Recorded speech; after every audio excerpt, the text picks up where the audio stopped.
G'day guys. Firstly, thank you to everyone who subscribed to the channel. Seriously, it doesn't seem like much to click that button, but it means the world to me and it motivates me to make more videos that will hopefully make you laugh. On the subject of laughing, I watched Halo episode 2, and somehow it's even worse than the first one. But as the School of Original Thought Fish pointed out to me, I might be watching the show wrong. But working jellyfish, it looks like it this could be show is interesting in not its for own you, right. and you need to accept it's not going to be like your favorite game. I don't even care. Why It's care? fine. It doesn't have Just to be watch it or canon. don't watch Fucking it. There's no pig reason to be neck mad at beard it. cringe. To be Holy fair, shit. you need to have a Why very are you high allowed IQ to to be enjoy the different? Halo TV You show. need therapy. It's not canon, Just so switch you your hate brain it. off and enjoy it. So all I had to do was switch my brain off and forget 20 years of canon that I know and love to enjoy the show? Fucking easy done. Given that I am a brainless lump who floats in a world of salt, this shouldn't be too difficult to achieve. So I'm going to review episode 2 on its own merits, judging by the world that's been built by the show, including the first episode. And I will not rely on the canon that's already been established, because, as it's been pointed out to us, this show is in its own timeline. Therefore, cannot draw on the canon that already exists. So grab your non-biodegradable plastic fork and let's tuck into this. The episode opens with a flashback to 22 years ago at the UNSC Spartan training camp on the planet Reach. We see the scarred back of a very young John 117. John grabs his gear and heads for the exit, passing the bed of 066. Ooh, Soren. See, Soren was a washout Spartan who was crippled by the augmentation process of the Spartan 2 program. Even for a number of hard Halo fans, like, this is a deep reference, so wait, this isn't part of the established silver timeline. Alright, let's just see where it goes. John steps outside and immediately avoids some of the best military surveillance equipment available in the year 2530. Fuck me, these drones are worse than the cameras in Metal Gear Solid. A surveillance camera?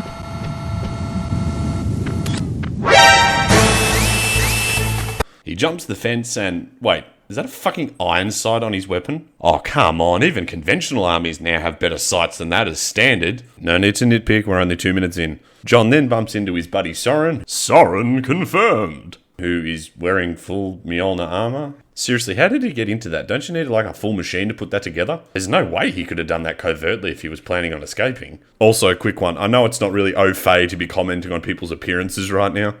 G.I. Jane 2, can't wait to see it, all right?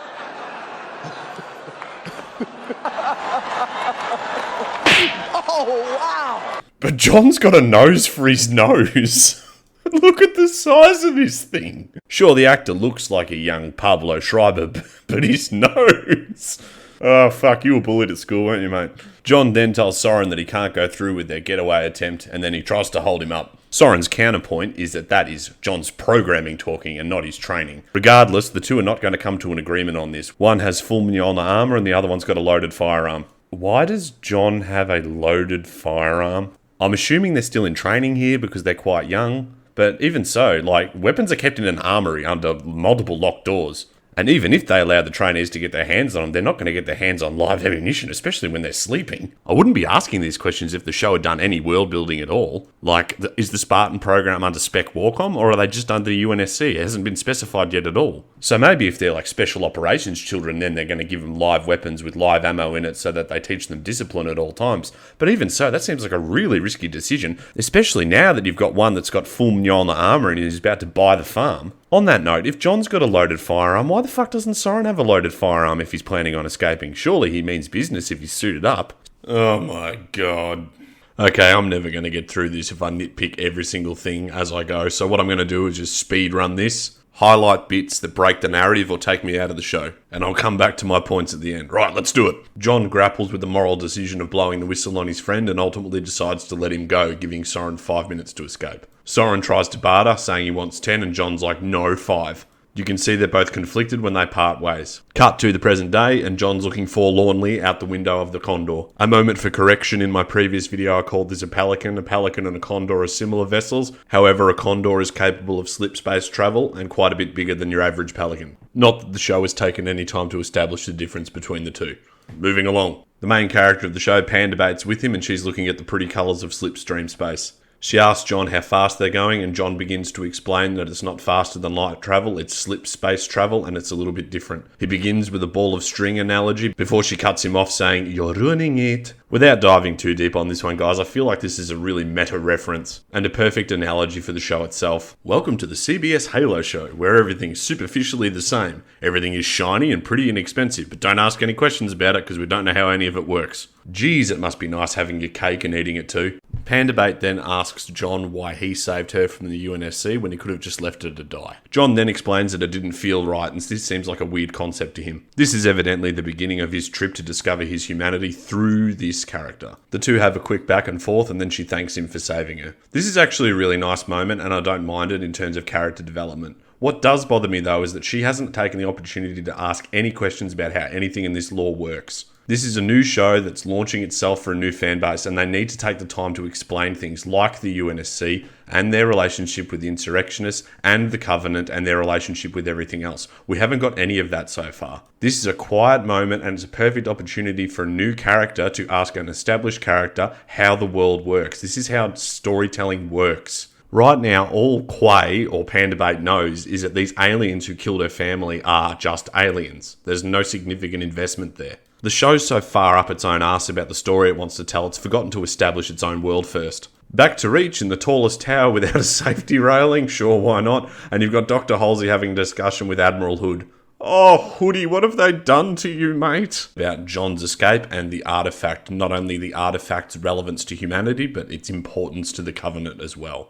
Hoodie then says if the Covenant want it, humanity wants it, and when they catch up with the Master Chief, he asks the question, what do you do with a superhuman you can no longer trust? Halsey assures him that she can control her favourite project, and that she has a plan with Margaret Parangosky in which to do that. Admiral Hood advises Halsey that if she has a plan, she needs to brief it to the Security Council to put everyone's mind at ease. He then tells her to keep it light. Again, this is either a passing reference to the fact that the writers don't understand the world of Halo that they're utilising, or they're trying to spare our less savvy audience members all the boring Techno Babble. Part of the joy of Halo is the Techno Babble.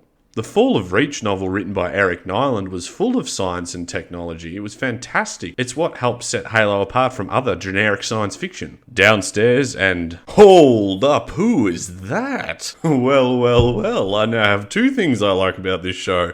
It's not canon, and whoever this finger-licking piece of chicken is. Hey boss, the review. Oh right, thanks Jimmy.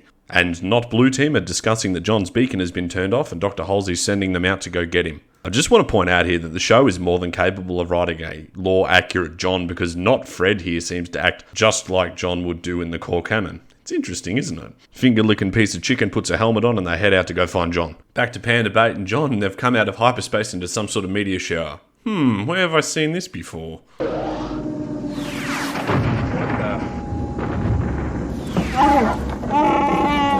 We come out of hyperspace in a meteor shower, some kind of asteroid collision. It's not on any of the charts. You're not helping your cause here, Paramount. Quick one, the sound design here is fucking awesome. It's loud as hell inside the Condor, but then outside it's all muffled and quiet, just like in space. Props where it's due. Well done, sound editing team. John navigates through the asteroid field and then reveals what appears to be a group of asteroids tied together with tubular umbilicals. Undoubtedly, this is a reference to the rubble from the book The Cole Protocol, but given that the show doesn't say what it is, I guess it's just a bunch of pretty asteroids tied together. They dock the ship and move inside, and then these doors look suspiciously like the doors from Fallout. Does Paramount own Fallout now? Oh, I don't even know and I don't care. And then John pushes a button and we get a Covenant door noise. This is not the Covenant. I know that sound from the game. Stop fucking me around, Paramount. The peaceful personnel of the asteroid see the Spartan coming and immediately lose their minds and point all their weapons at him. This is furthering the point in the show that the outer colony humans do not like the UNSC, particularly Spartans. But we've had no justifiable reason as to why, apart from a passing reference in the first episode to a war between the two. World building's hard. I understand, Paramount. Then we get what I'm betting is the most lore-accurate Spartan scene in this show. The colonists try to block John with a forklift and he just goes, "Yeah, mate, that's not going to do much good for you." John then reunites with Soren, who tells his men to stand down, and despite being surrounded by hostiles with firearms, John takes his fucking helmet off. Work with me here, Paramount. I'm trying to be neutral. Another point, how did John know that Soren was hiding on this asteroid belt? Up until John touched the Forerunner device, he was basically a ruthless killing machine that if you flashed Article 72 hat, he would kill people without even asking. So it stands to reason that prior to this, he would have definitely reported Soren's location. Right? Boss, you said you'd turn your brain off. Soren then explains that there's a bounty on Panda Bait, and John inquires as to why the UNSC would do that. Soren counters with it's not the UNSC that's placed a bounty on her, it's actually the governor of her previous homeworld, who has moved in on the position of her father. Soren remarks that she's making friends quickly, and then they move through, I'm guessing it's a market, towards the transit station.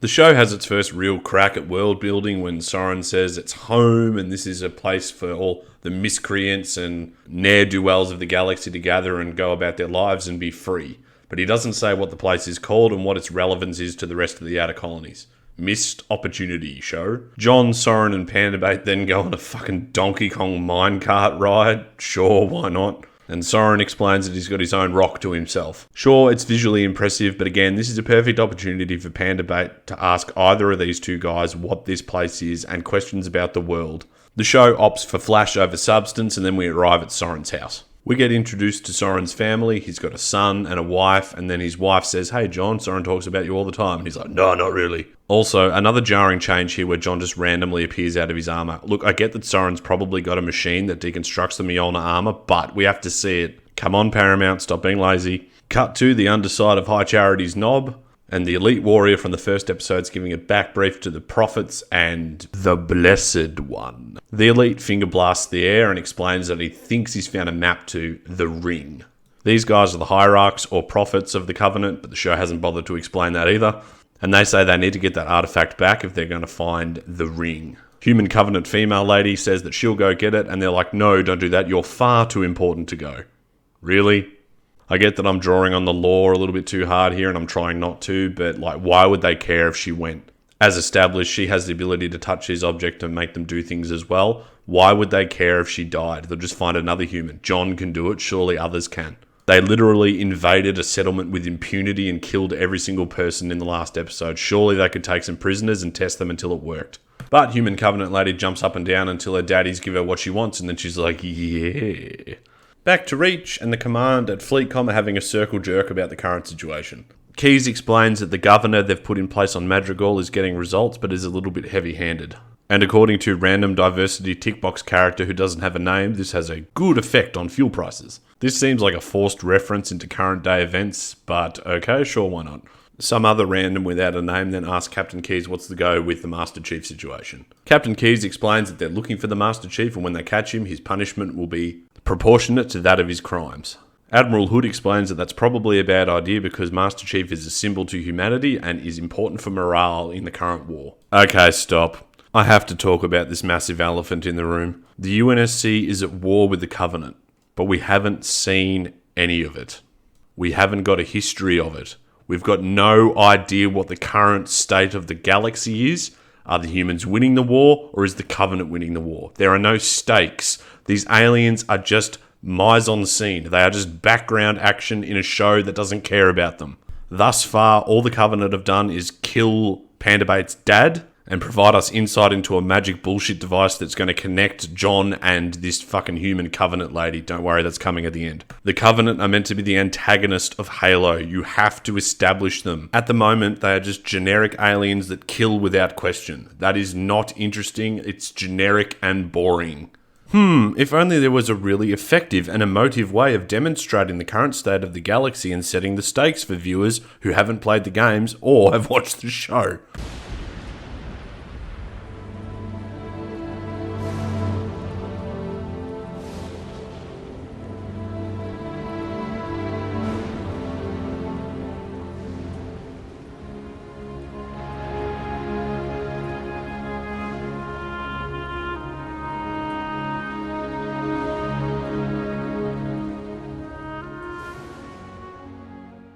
Dr. Halsey then explains that she's been working on the Cortana project, which will ensure that the Spartans are controllable and that Admiral Margaret Parangosky has been by her side in doing this.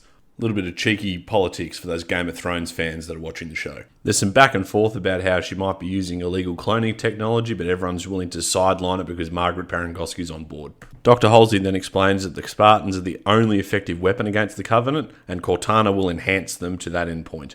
Hood then more or less says that he's willing to ignore John's crimes and get him plugged into Cortana in order to go fight the Covenant. Thanks for coming, team. Everyone go home. Halsey then smirks at Parangoski and is like, yeah, I won. Cut to the city of Madrigal on the planet of Madrigal. Keep a weather eye. Not for naught it's called Shipwreck Island, where lies Shipwreck Cove and the town of Shipwreck. And we get a sense of the brutality of the government that's been put in place. Quite topical with that Game of Thrones reference, apparently.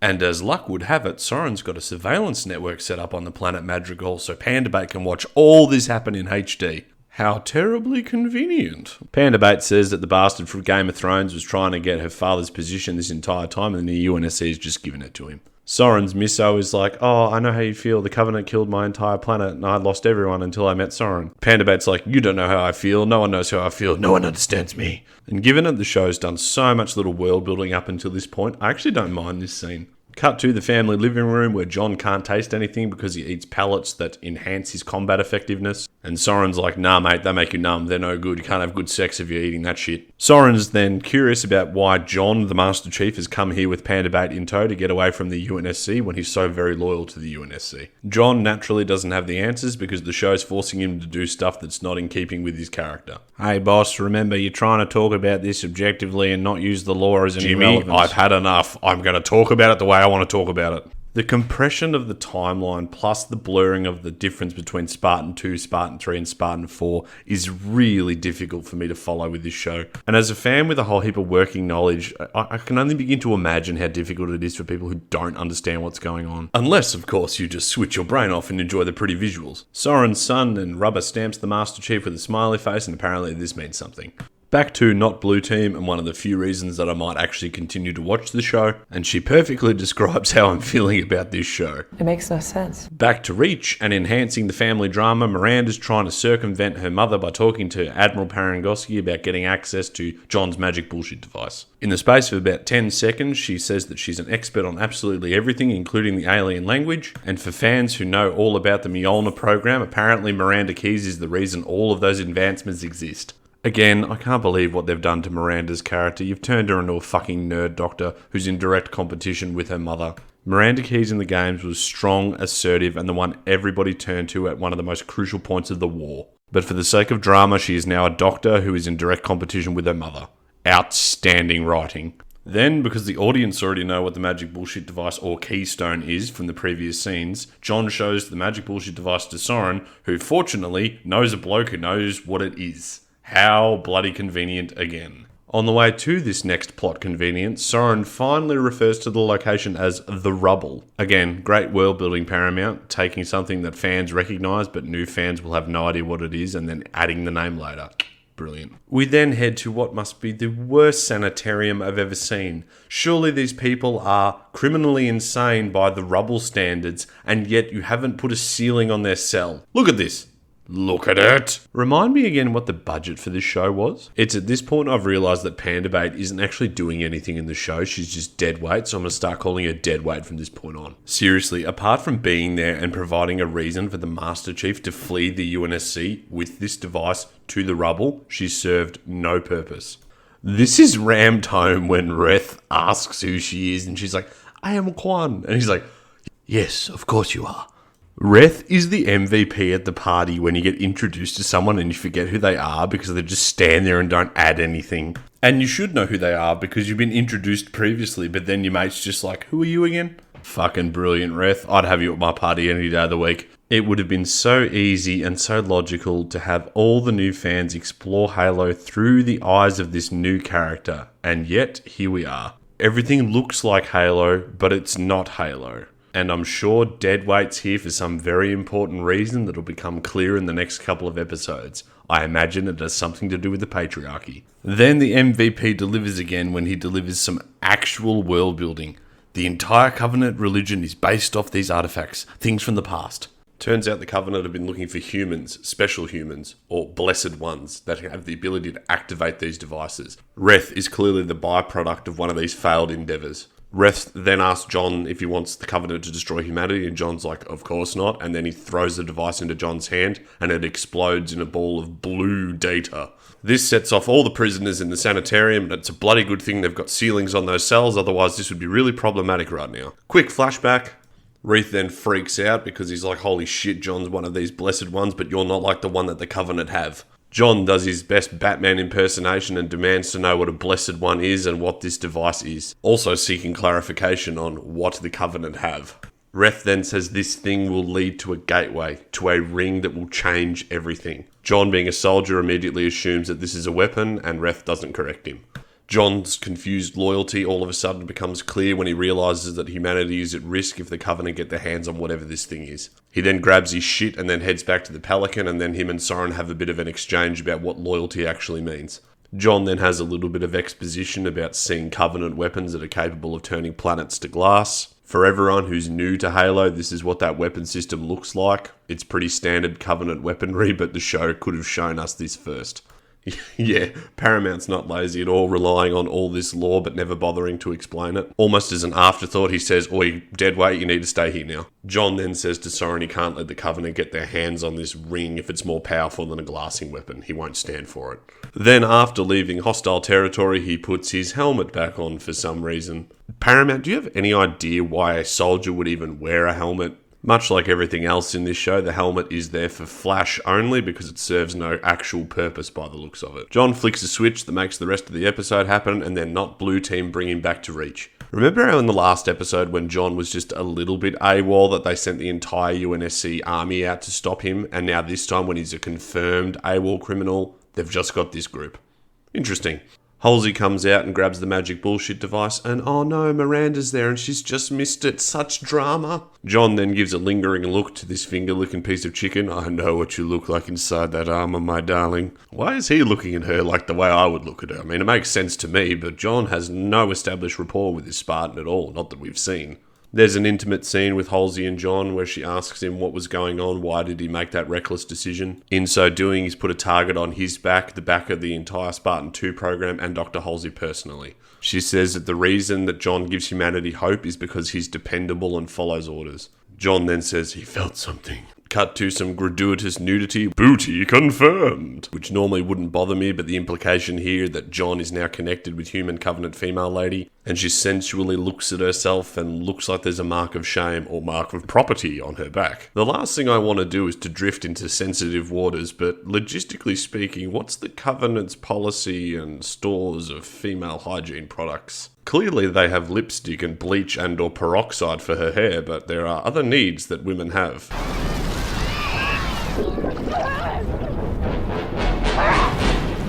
Just saying. John then explains to his mum that he came back because there was no one else he could trust, and she's like, oh, thank you, I forgive you, sweetie, we're going to do great things together. The episode ends ominously with Dr. Halsey standing over her Flash clone, the implication being that this is going to be what becomes Cortana. Right, that was a fucking slug. Thanks for hanging around this long, guys, if you're still here. Time to nitpick. As I touched on throughout the video, what the hell is going on with the world building in this show? There are all these references to a huge war that's being waged between humanity and the Covenant, but we haven't seen any of it. It helps to set the stakes to know this is going on. Without an understanding of what's going on in the war, there's no reason to care about any of these characters. For all we know, the UNSC is absolutely killing it and they haven't lost anything. You look at Reach and it's a perfect, untouched Garden of Eden. There's a couple of passing references to Covenant's glassing planets and such, but there's nothing to show the audience what's happening. That's the point of the visual medium. You can show and not tell. Speaking of showing and not telling, what's with all the AK-74s? This is 500 years in the future, and God bless you, Kalashnikov, because you made a hell of a rifle, but surely by now there is something that is different from this weapon. This is the equivalent of going into Afghanistan with muskets. It's stupid and it doesn't make sense. My biggest gripe of this show is how they're using characters from the established lore. At the moment, it amounts to, hey look, you know this character, right? That's Admiral Hood. Hey look, you know this character, it's Miranda. Hey look, you know this character, it's Soren. But they've done very little background building for any of these characters. They're just there. They're surface level. Same for the Covenant. The Covenant are meant to be this big scary thing that's destroying every human in the galaxy, but we've got no concept of that. We've seen some roided up elites in the first episode who are just there to be scary, and then you've got the prophets, who just sit around all day and talk about how great the Blessed One is. The Covenant are more than just scary aliens in the background. They have their own culture. They have their own conflicting cultures. They have interspecies rivalry to the point of wars breaking out between the factions. They are fascinating, and this show is just using them as fucking background enemies. It's disgusting. It's lazy. It's not good enough. And you bet your ass I'm excited to see Mankey, or whatever the fuck her name is, solo a UNSC ship by herself and upstage an entire team of Sangheili warriors. I called this before the show came out. This is just surface level flash with no substance or backbone behind it. Are the themes that are being explored fascinating? Yes, they are. I'm actually quite interested in the themes. But the themes need to be backed up by solid narrative and world building. This show has done neither. It's not like there haven't been multiple opportunities in this episode alone to explore the world and build it up a little bit. As I said, Deadweight's character is the perfect opportunity to ask questions and build the world around her so that we understand it as she sees it. But at the moment, she's just there. She actually didn't do anything in this episode. I'm pretty sure if you took her out, no one would even notice. You notice how she got her little scene at the end where she's staring grumpily at the screen. How dare that man kill my father? Don't forget about me, show. More than happy for Paramount to add new characters into their own show, but at the moment she's just there and she's taking screen time away from the Covenant and John. Also, what's with Soren's rubber arm? Apart from it being a little bit, hey, you going, like, it doesn't actually detriment him in any way. Again, it's just there, it's just surface level. On the subject of rubber arms, Hood is an absolute pushover in this show. I can't believe, again, what they've done to this character. What we should do, Commander, is understand clearly that this is humanity's final stand. Here, at Earth. We go, we risk everything. Every last man, woman, and child.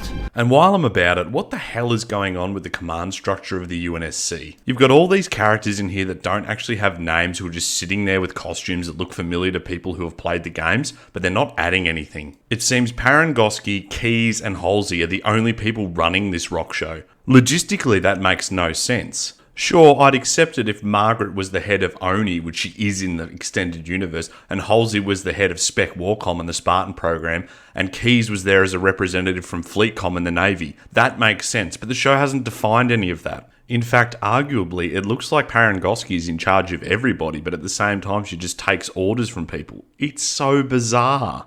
Also, I've got an uncomfortable feeling growing in the pit of my stomach about all these strong female characters telling men what to do, including the height of power in the Covenant. I'm sure it's nothing. Unfortunately, I'm a massive Halo fan and I'm a bit biased and I like to think about things. I can't just switch my brain off to enjoy something that's all surface level flash. I'm not saying you have to go deep every time. We're going deep and we're going hard. Surely you can't be serious. I'm serious. And don't call me Shirley. Hell, I learned this when I tried to read the Halo Forerunner trilogy by Greg Bear, and it shoved a dick between the clefts of my brain's two hemispheres. That being said, you've got Halo slapped on your show, therefore your target audience is going to have a working knowledge of the world, and you can't use that to your advantage without explaining anything. New fans to the show also need to have the world built for them. You can't just have the surface level stuff that's recognisable but not develop it. But remember, I'm just a brainless lump who's probably a little bit too passionate about Halo and incapable of switching my brainless lump off. Hooroo!